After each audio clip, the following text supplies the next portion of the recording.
You may be seated.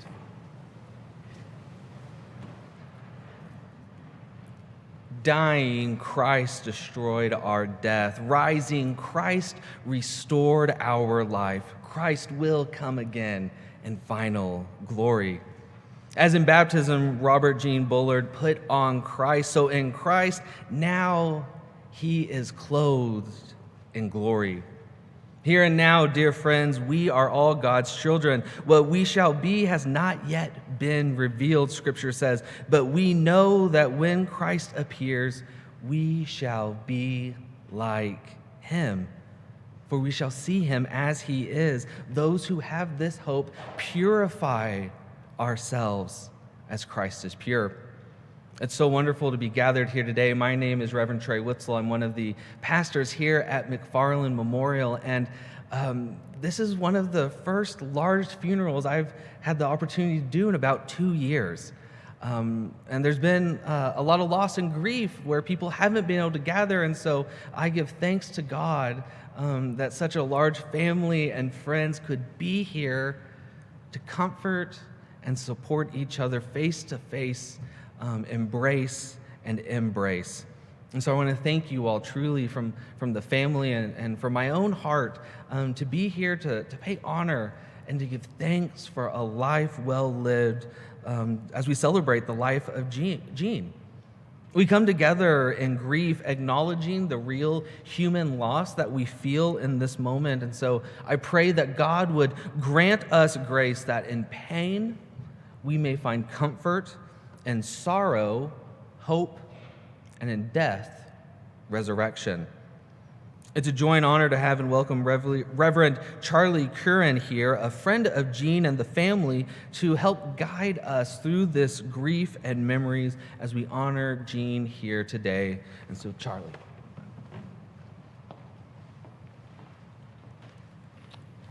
Good morning. I am a friend of Gene's and have been for a long time. 20 years ago, we started talking and engaging in his life and sharing with me, and it was a friendship that has gone on from there, and so we're thankful for that. I want to begin today by reading an obituary, and I got to tell you, sometimes I look at these obituaries and they're very, very short. This was not short, okay, at all, which, the Reverend Trey here just said something about a life well lived, and that's so true for Gene. So I'm going to read this through. It tells a bunch of the story of Gene and all the facts and everything else. And then following that, I'll have a few brief remarks, and then we'll get into a video, and there we'll go right through the rest of the service.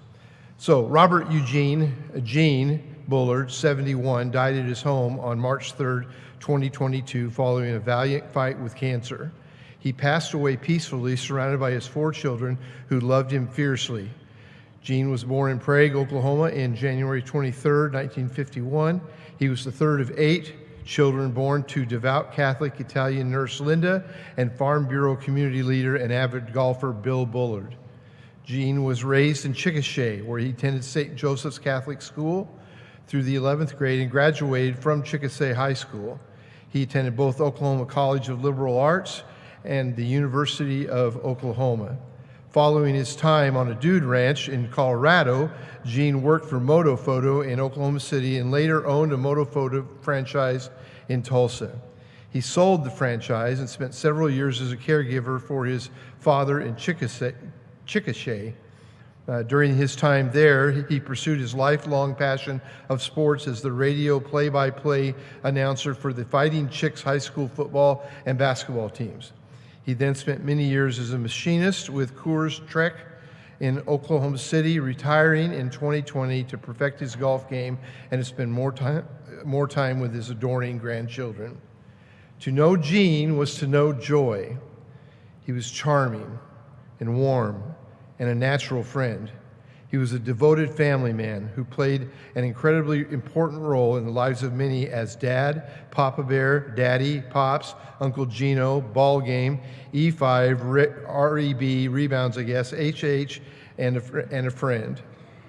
His pursuits were many. He played golf, softball, and all of the card games. He was an ardent reader, sports guru, fan of Western movies and old movies, Jeopardy. He's a Jeopardy aficionado, expert teller of stories, jokes, and riddles, favorite uncle, giver of nicknames, incredible friend, and bright light. On most weekends throughout his life, you could find Dad playing bridge with family with a baby on his lap. He was preceded in death by his parents, Bill and Linda Bullard, brother David, maternal grandparents, John and Lillian Gilberty, paternal grandparents, William and Blanche Bullard, and many cherished aunts, uncles, cousins, and friends that were to be as close to the family, including his lifetime partner in crime, Rick Ford.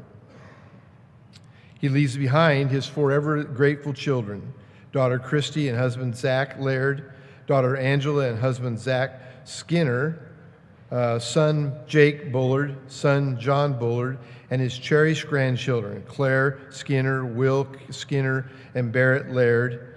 Gene also leaves behind a brother, Bill Bullard, and his wife, sister Mary Wisenhunt, and husband Wendell, brother Chris Bullard and his wife Sharon, brother Rick Bullard and his wife Lori, brother Don Bullard and his wife Candy, sister Barbara Starts and fiance Randy Hood, so far.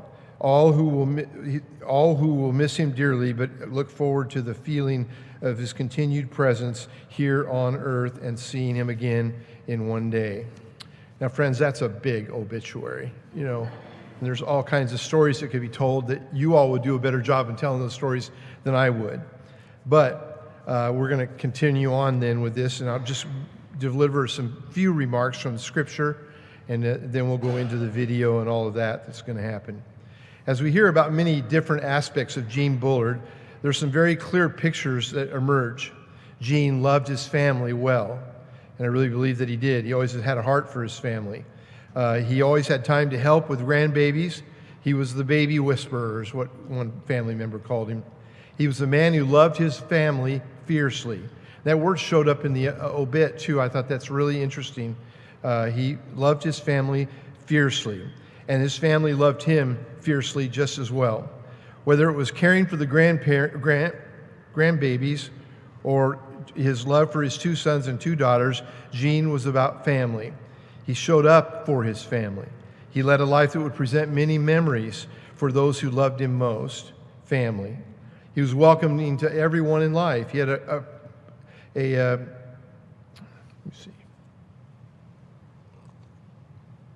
He had a heart for people who loved him and that he could love along the way. He liked to play jokes on people, quite a jokester and prankster. He liked to tell stories. It's one of the descriptions that came out was he was a storyteller. And he also had an approachability about him that made people feel warm and valued. He liked to play jokes on people, and he liked to tell stories. Ultimately, and most importantly, Gene was a man of faith. That's where I want to park just for a couple minutes with you this morning. He and I spent a lot of time together 20 plus years ago. And even though there were some hard times in his life during that season, his faith helped him celebrate great moments in his life as well. This was the context by which Gene and I spent time together. Our scripture reading for this morning comes from John chapter 14, verses 1 through 4. I'm just going to read this out loud for us. Do not let your hearts be troubled. You believe in God, believe also in me. My Father's house has many rooms. If that were not so, I would have told you that I am going there to prepare a place for you. And if I go and prepare a place for you, I will come back and take you to be with me, that you may also be where I am. You know the way to the place where I am going. Chalked in those 4 verses are promises. They're promises that God knows you and knows what kind of pain and sorrow you're going through. I think I told the girls the other day that grief is the price you pay for love. And you just think about that. We grieve a lot, but you know what? If you grieve a lot in a place like this, it means you loved a lot too. And I know that Gene did as well. Jesus was telling those in John 14 who were closest to him that he was leaving, but he was leaving with a purpose. He left them, went to the right hand of the Father to prepare a place for them. Gene is enjoying that place that Jesus has been working on for centuries. It's pretty amazing to see all of that kind of come true. He looked forward to the place what Jesus has built for him, And that's a promise that he had, and that's a promise that we can have too if we're believers in Christ. I think if Gene were here to appear in this room today, he would tell you how awesome heaven is. And I think that he would also tell you how great it is to have faith in the resurrected Savior whose name was Jesus. Make no mistake about this, Gene lived a full life worthy of our celebration that he had lived. The memories that we make that Gene has given us cause us to live that kind of life. Gene was a follower of Jesus, and because of that, we can celebrate his homegoing to heaven. And we should consider that the life that we live as well. Our faith is so important in determining our lives, which will be noticed by others, but especially by God. So this morning, we're going to continue on here, and we're going to have a video, a family video that got made up this week, and then we'll do a couple other things along the way. Okay. They're coming. When they do, I'll be there with my both feet firmly planted in midair. I'm not the kind to come undone when everything goes wrong. A fact is something to be faced, but not for very long. The good times are coming, they'll be coming real soon. And I'm not just pinching pennies at the moon. That's right. The good times are coming. When they do, I'll be there with my both feet firmly planted in midair. There's got to be a place for us, a place where we belong. Just standing outside looking in has got to be all wrong. The good times are coming, they'll be coming real soon. I'm not just pitching pennies at the moon. yeah, the good times are coming. When they do, I'll be there with my both feet firmly planted way up there in midair. Good job, Bear. The pipes are calling from glen to glen and down the mountainside. The summer's gone and all the roses fallen. It's you must go and I must bide. But come ye back when summer's in the meadow, or when the valley's hushed and white with snow. For I'll be there in sunshine or in shadow. Oh, little Claire, I love you so. But if ye come when all the flowers are dying, and I'm asleep, as asleep I well may be, you'll come and find the place where I am lying, and stand and say, hey, Papa, just for me. And I shall see how straight ye stand above me, and oh, my dreams will warmer, sweeter be. For you'll be there to tell me that you love me, and I will sleep in peace until you come for me. Oh, little Claire, the pipes are calling from glen to glen and down the mountainside. The summer's gone and all the roses falling. It's you must go and I must bide. But come ye back when summer's in the meadow, or when the valley's hushed and white with snow. For I'll be there in sunshine or in shadow. Oh, little Claire, I love you so. Close your eyes, sweetie. I'll sing you first one more time, okay? Oh, little Claire, the pipes are calling from glen to glen and down the mountainside. The summer's gone and all the roses falling. It's you must go and I must ride. But come ye back when summer's in the meadow, or when the valley's hushed and white with snow. For I'll be there in sunshine or in shadow. Oh, little Claire, I love you so. Oh, little Claire, I love you so.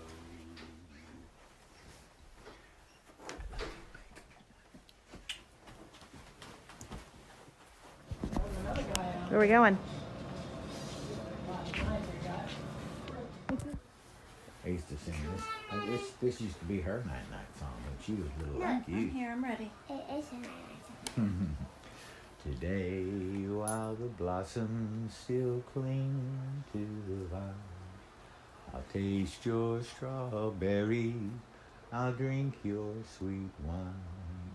A million tomorrows will all pass away ere I forget all the joy that is mine.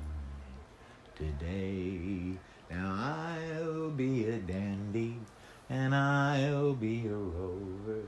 You'll know who I am by the song that I sing. I'll feast at your table, I'll sleep in your clover. Who cares what the morrow may bring? Today, while the blossoms still cling to the vine, I'll taste your strawberry, I'll drink your sweet wine. A million tomorrows will all pass away ere I forget all the joy that is mine. Today, I can't be contented with yesterday's glory. I can't live on promises, winter to spring. For this is my moment, and now is my story. I'll laugh and I'll cry and I'll sing. Today, while the blossoms still cling to the vine, I'll taste your strawberries, I'll drink your sweet wine. A million tomorrows will all pass away ere I forget all the joy that is mine today. Thank you, Daddy. You're welcome, sweetheart. And they're coming. When they do, I'll be there with my both feet.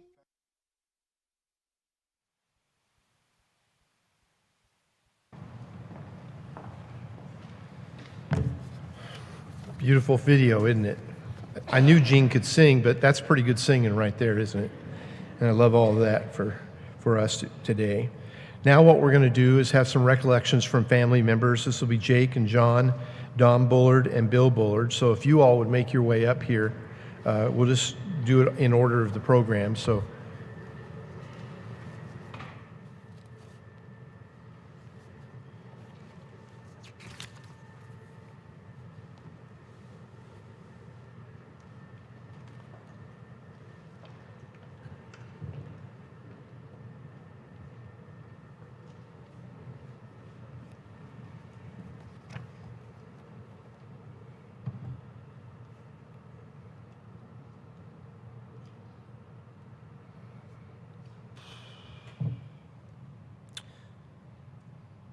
So my dad, he was a special man.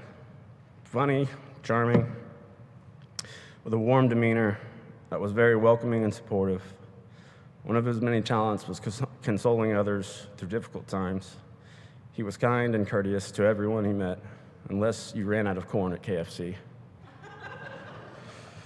He was a joker, he was a smoker, he was a midnight martini toker. I mean, everyone knows the martini rule, right? If you don't, just ask somebody next to you, I'm sure they do. But most of all, my dad was a family man. His love of family was forged by his parents, whom he loved with great reverence. I never tired of hearing stories about Pawpaw coaching his sons in baseball or Grandma's spiritual impact on Dad's life. He loved his brothers and sisters with support, guidance, humor, and adoration. Their bond as siblings was built as children and strengthened as adults. They are the example for their children to follow. He loved his nieces and nephews. He loved them with stories and jokes, riddles and card tricks. He loved telling the story about Tess and her amazement and his ability to knock a card through a table. I think she was about 22 when she finally figured it out. He was everybody's favorite uncle. So, sorry, Uncle Bill, Uncle Chris, Uncle Rick, and Uncle Don. I mean, he wasn't my favorite uncle, but now I do get like the whole phrase of say uncle, twist your arm. A lot of uncles. He loved his grandchildren, and he loved his grandchildren. Oh my, did he love his grandchildren. For the past 7 years, his favorite activity was spending time with Claire, Will, and Barrett. He was the most wonderful grandfather and a perfect Papa Bear. He loved you, Mom. He loved your creativity and competitive spirit. He loved your skills as a mother and your devotion to family. Even through the difficult times when love didn't seem present, it was.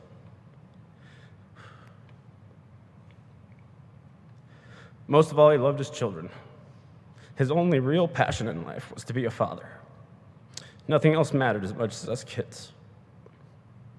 Not even himself. He sacrificed his life to each of us the day we were born.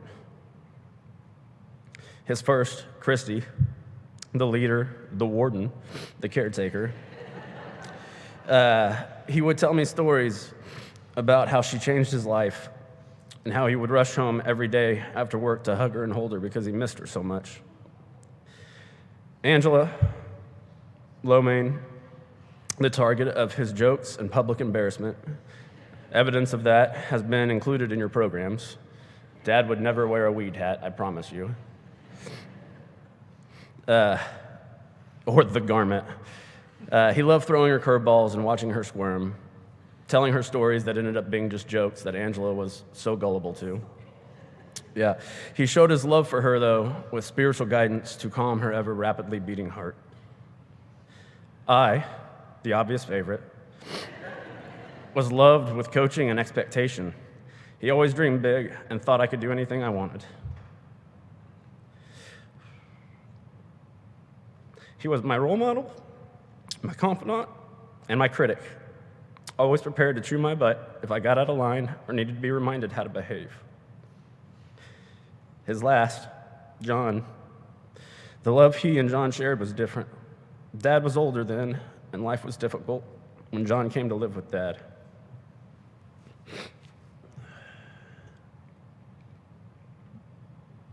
He recently asked John if John knew how poor they were, and John had no clue. Dad always supported and got John anything he needed and provided the love that his youngest son cherished. Their love was not only father and son, but also of best friends.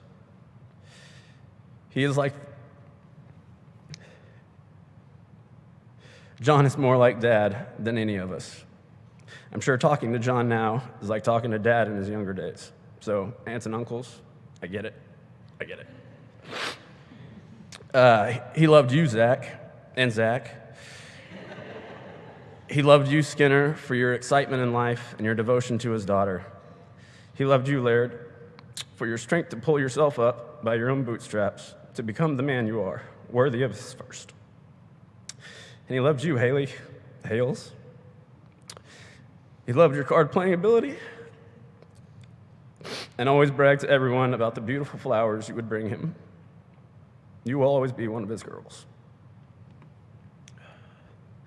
In the last months, we talked often about the battle and how it would end. I would try to stay positive and encourage him, but somehow I always ended up crying, and he was the one consoling me, telling me everything was going to be all right. He would promise to keep fighting, and he did. He promised to keep fighting. I could tell in his last weeks, though, he was tired of being tired, and fed up with being short of breath, but he kept fighting. Not for himself, but for us. He fought for Christy. She led, he followed. He fought for Angela. She poked, he prodded. He fought for John. Dad reminisced. John listened. He fought for me. I cooked and cleaned. He ate and made a mess. And he fought for all of you. With every joke, every story, or every call to check in, he fought to show you his love. We love you, Pop. You don't have to fight anymore.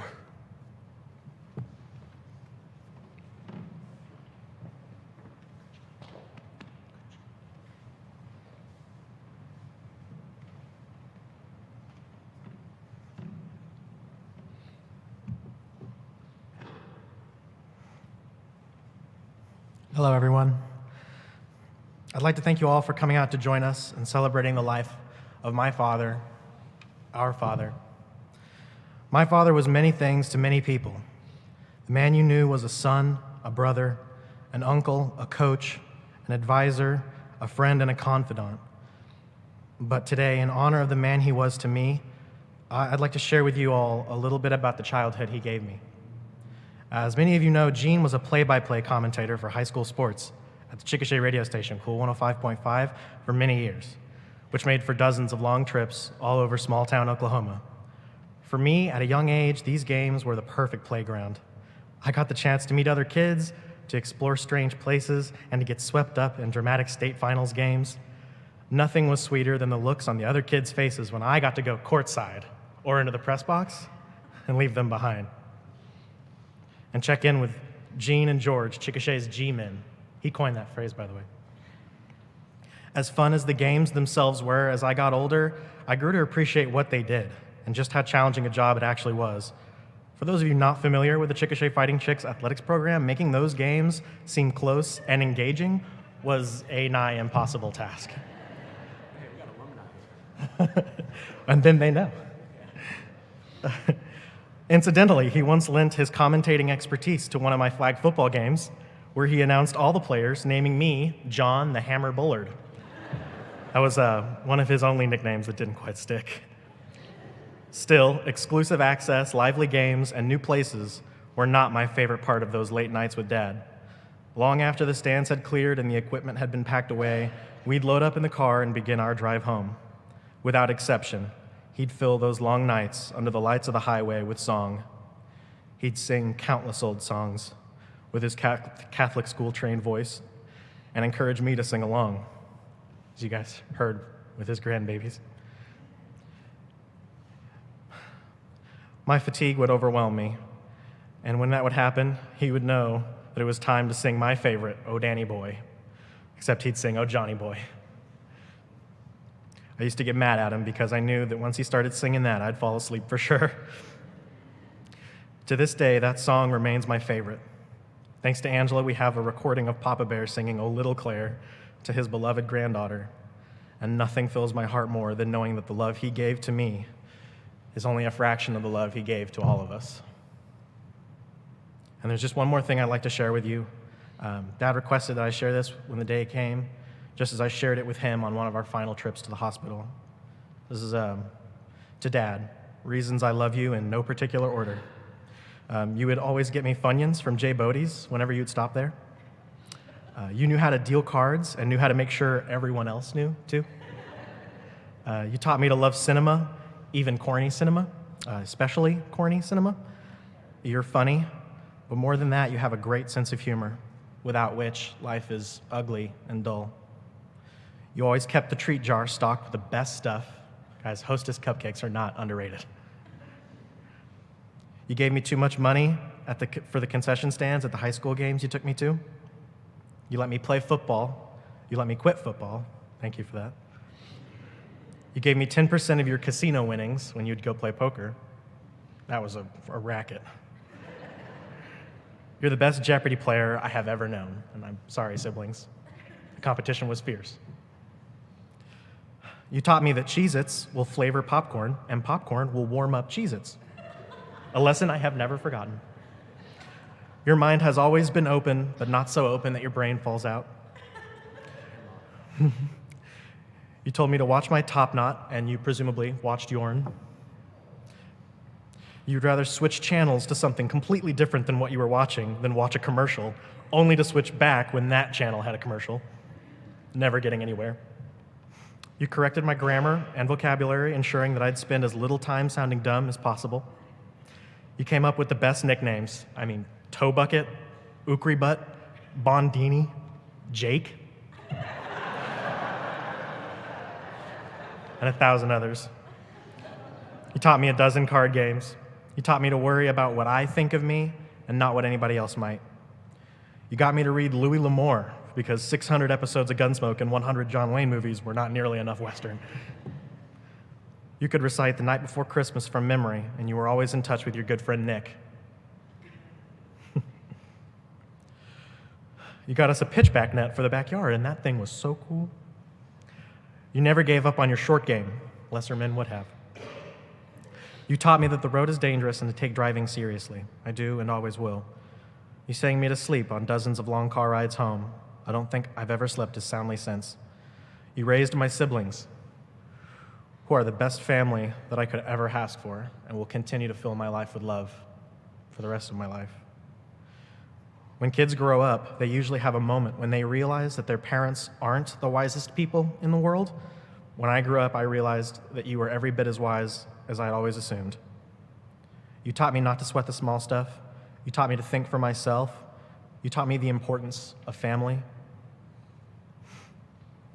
You taught me to be honest, especially when it's easier to lie. Living with you always felt like home to me. You're the best damn grandfather a kid could hope for. Even Barrett knows that, and he eats spaghetti with his fingers. You're the best storyteller I know. You taught me what fulfillment means to me and to seek that, never mind what it might mean to anybody else. And finally, you were always there for me. From infancy, when you were juggling a divorce, taking care of Papa and raising 3 other kids, to early childhood when I was 2 hours away and you had a life to live, but you always made the trip, to the preteen years when your job took you all over the state and you worked 50-plus hour work weeks just to keep us from wanting for anything, to the teenage years when you became the spiritual and philosophical advisor I needed so desperately, to the young adult years when you kept me from moving out before I was ready and enabled me when I was, allowing me to start my life as an independent man on the right foot. Every step of the way, you guided me down the right path. You supported me, you strove to understand me, and most of all, you loved me since the day I was born and every day since, and I never had a reason to doubt that. I have no idea who I would be if you weren't always there for me, and I'm incredibly lucky that I will never know. Thank you.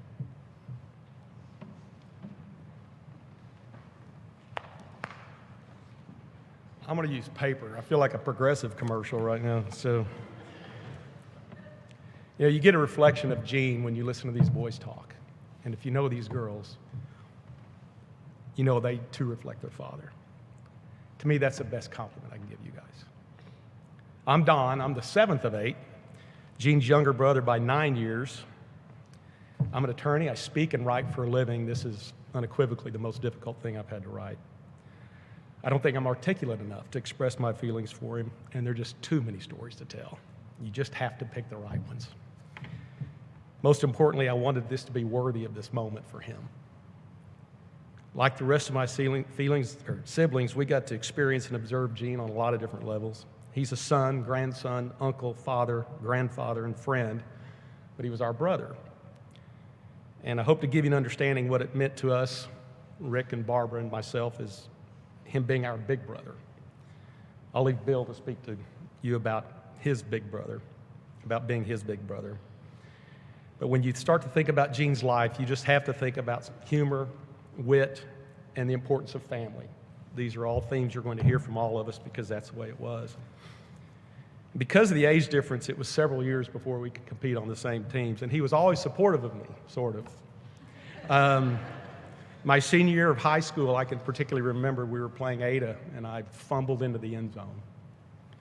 We lost 28-14. The other team recovered.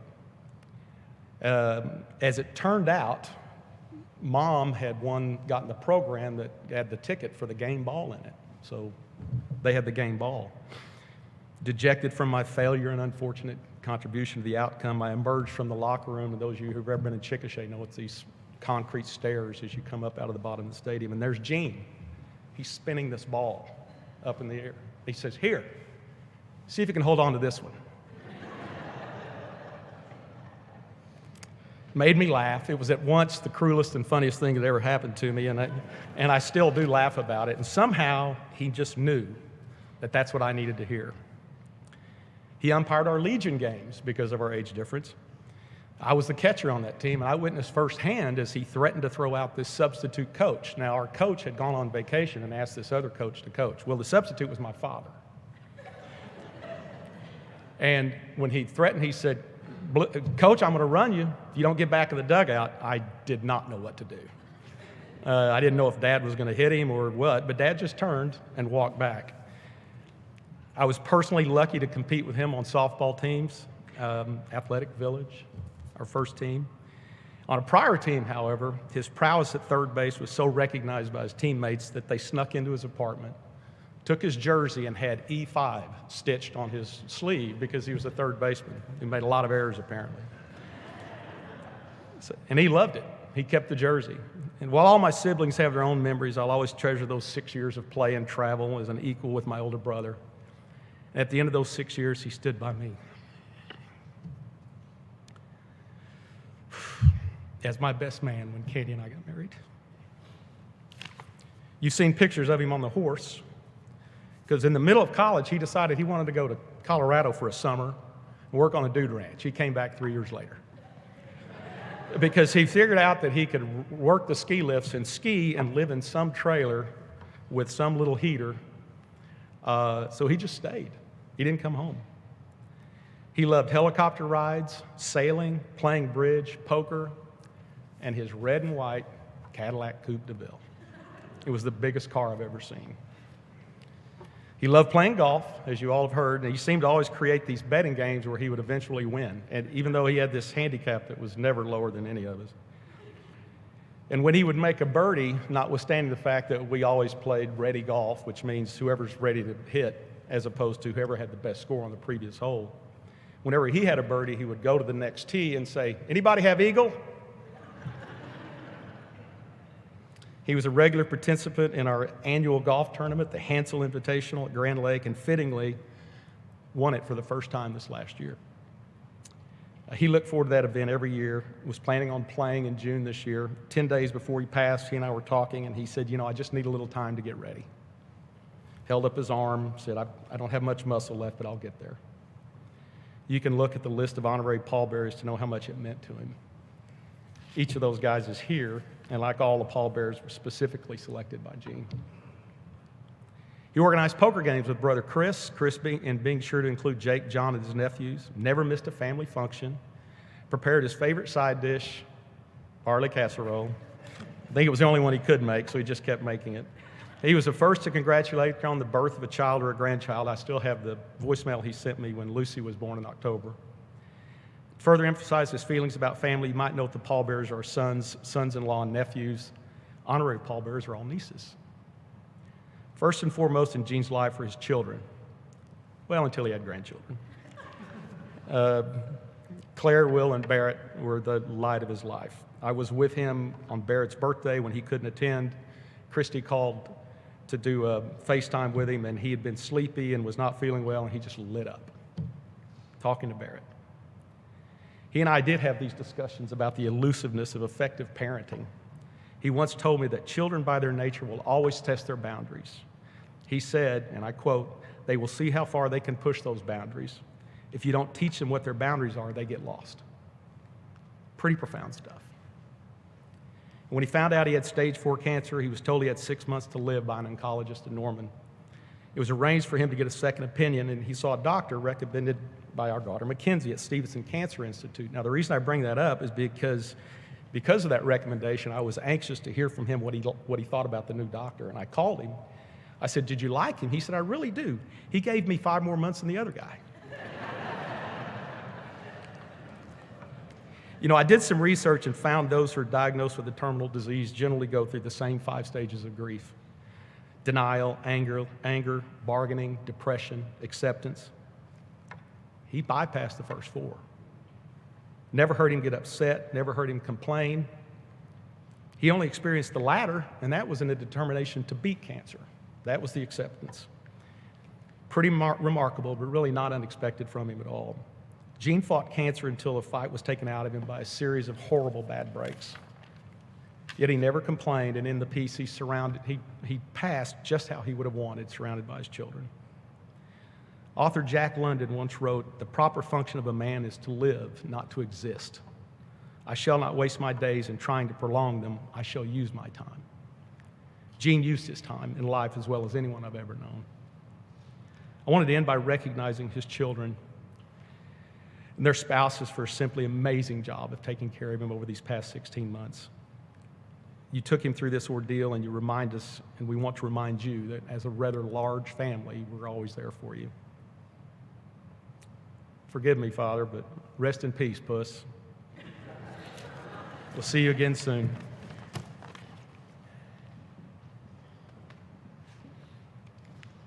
Good morning. Claire, you have a beautiful voice. Papa Bear needs a little work, but you had a beautiful voice. As you may have guessed, I'm Bill, the oldest brother. I and Mary have had the privilege of knowing Gene for 71 years. And boy, that's a long time when you think about it, with a lot of stories connected with it. And I'm pretty sure Gene would be happy if we stayed here all day talking about him. But we won't do that. And a lot of the things I wanted to say have been said, so that I'll cut it even a little shorter. But I want to start by telling you the first memory I have of Gene, because I think it kind of describes him in a lot of ways. We were young. I want to say I was 4 or 5 and he was 2 or 3. But we were driving with our dad on a trip to Connecticut because Mom had gone ahead with Mary, and I can't remember if Chris was a baby or maybe just about to be born. But at any rate, we were really little, and in those days, there wasn't an interstate, so you went Highway 66 and over, so we stopped outside of St. Louis at one of those motels that's on the side of the road to get some sleep, and the next morning, remember this like it was yesterday. I woke up, and the sun was streaming into the motel room. I had shared a bed with Gene. I looked over, and he was gone. I looked over, Dad was in bed still. And then I realized the door was cracked open out from the motel. So I got up, walked out. You haven't heard this story, have you? I got out and walked out, and there was Gene standing about 5 feet from Highway 66 as cars whizzed by, taking pieces of gravel and trying to hit the cars. So, I mean, he was a little bitty guy, right? So I'm thinking, well, I know this is not good. So I go over to get him, and I'm trying to persuade him, and he's resisting me, and here comes Dad storming out. He's woken up and realized his 2 kids are gone. He grabs both of us by the arms, pulls us into the hotel room, and then proceeds to lecture me about how could I get my little brother in that kind of trouble, and give me a spanking. And the whole time, I can see Gene sitting behind me with a big smile on his face. Now that, if you think about it, 2 or 3 years old, he doesn't care. He's going to go try out, throw rocks at cars. I mean, and that was sort of his life story in a lot of ways.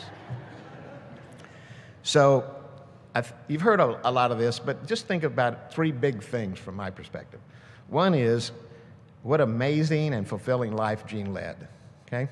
So it started with 3 big, nurturing, happy families. The Bullards, of course, but the Cases, some of whom are here today on my dad's side, and the Gilbertis also on my mom's side from Connecticut. And Gene was a part of all of those 3 big families, aunts and uncles, cousins, and he stayed in touch with all of them more so, I think, than most any of us all through his life. So he didn't relish just his family, he relished that whole nuclear family that helped raise him.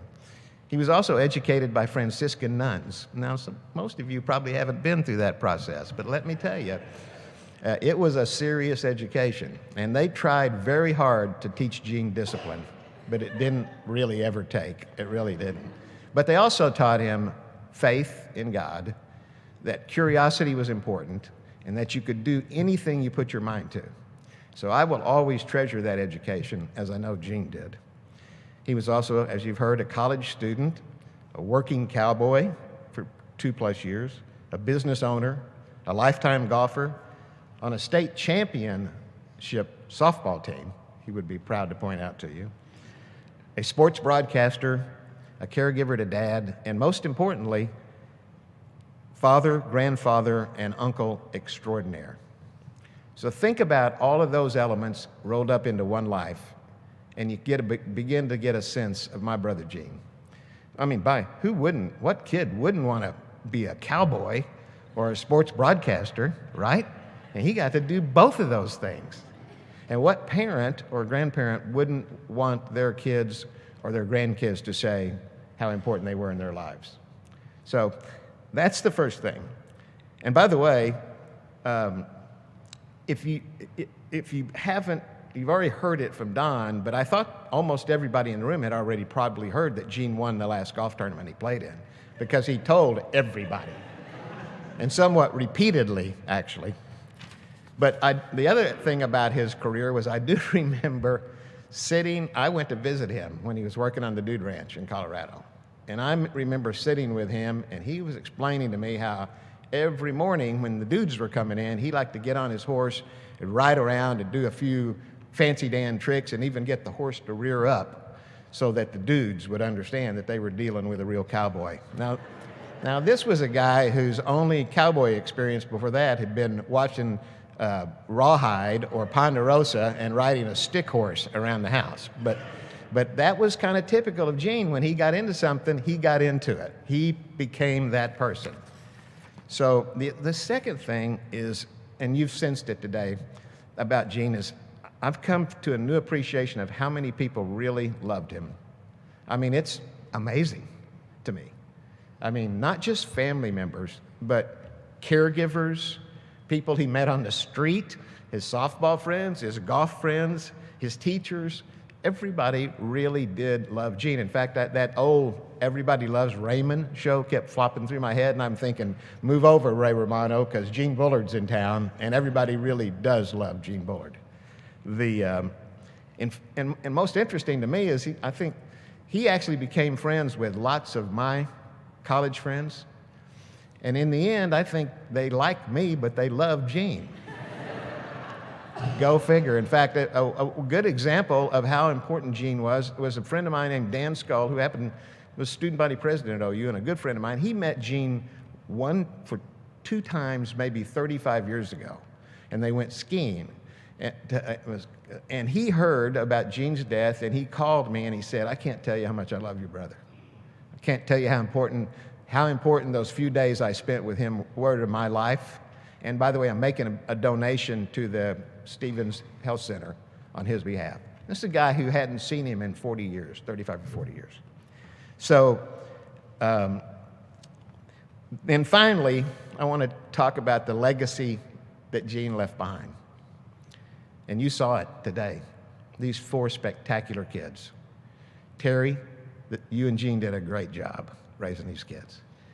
And of course, the grandkids that will be their legacy.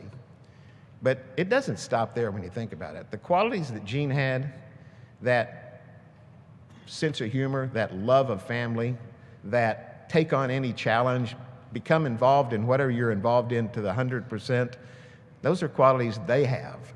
Those are qualities that they'll pass on to their kids. Those are qualities those kids will pass on to their kids, and so it goes. So Gene's legacy will live on well for many, many years. His singing, maybe. So I want to leave you with one quick story. I talked about the first time I ever remember Gene. I can tell you about the last really meaningful experience I had with Gene, and it's so typical. I'm with him when a speech therapist shows up a couple of weeks ago, not long before he got really seriously ill. And she had come because he was having trouble swallowing, and she had been come to teach him about eating and how to try to get his swallowing in order. And she was very nervous, I could tell. Nice person, but very nervous. And she was really being very technical. She was running through all this technical stuff about the esophagus and the larynx, and she was asking Gene if he knew what those words were. And I thought, oh boy, he's probably going to get really, really tired of this really quick. It's probably actually me who was getting tired of it, okay? But in that one point, she said, and then, she was going through the 5 stages of eating. Who knew? And she said, and then it's best if it's really hard food if you smush it together before you eat it. And Gene, without batting an eye, looked up and said, smush, is that a clinical term? And she stopped, very startled. And then he gave her this big grin, and she started smiling back at him, and they were like best friends from that point forward. So late in life, as bad as he felt, he was still making people laugh and still making friends. So here's the best news. And I promised myself I wouldn't get broken up here, but here's the best news. I know he's in a better place right now. I know he's in a place where Mom is doting on him and just really happy to see him. Dad, mostly. But our grandparents, our cousins, our aunts and uncles, all of his friends that have gone before are happy to see Gene. And Gene is right now, I promise you, telling them a story and making them laugh. And heaven is the best place you could ever think of, but heaven is a little better today because Robert Eugene Bullard is in there. Thank you.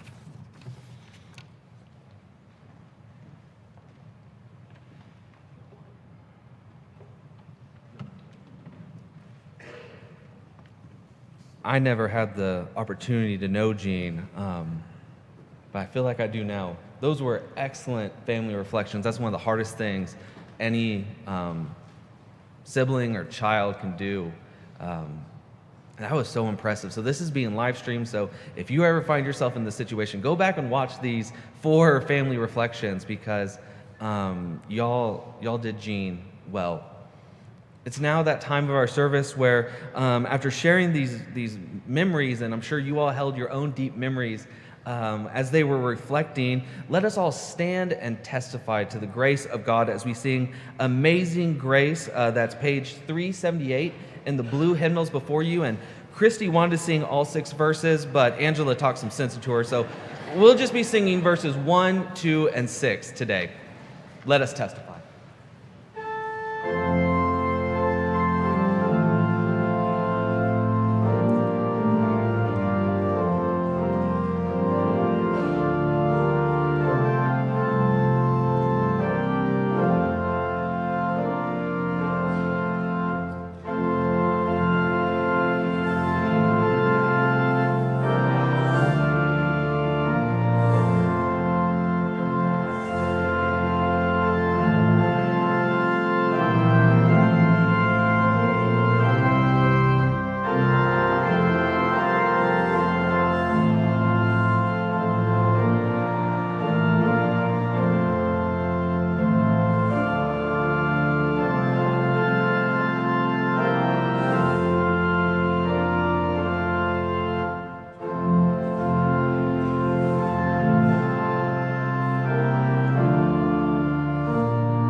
may be seated.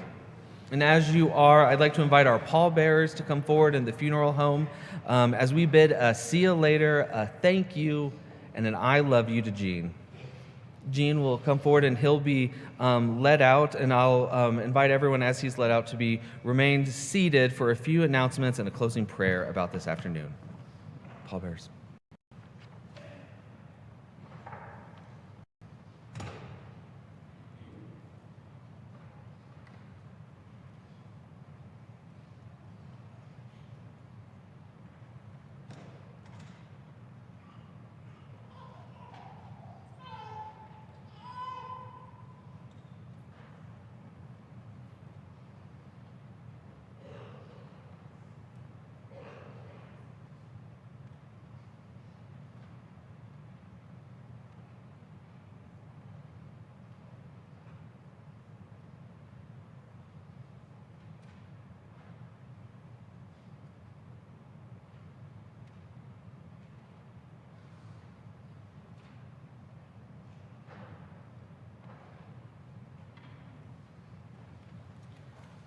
Would you all please pray with me?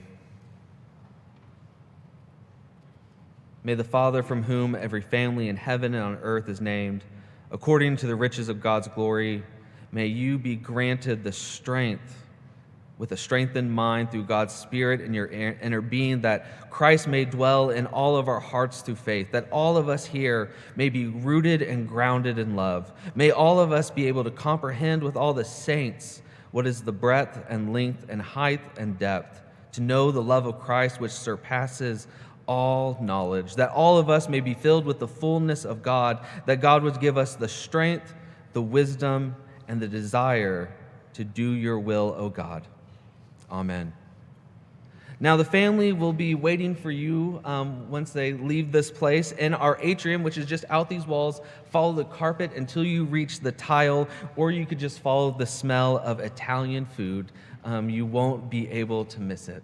Gene's interment will be at 2 p.m. today at Norman IOOF Cemetery, which is 1913 North Porter in Norman. That address should be on the back of your bulletin for this day. And as you all go forth, may you carry that sense of joy and laughter, that love with all of you as you tend to one another in grace and comfort in Gene's name. Amen. With the family.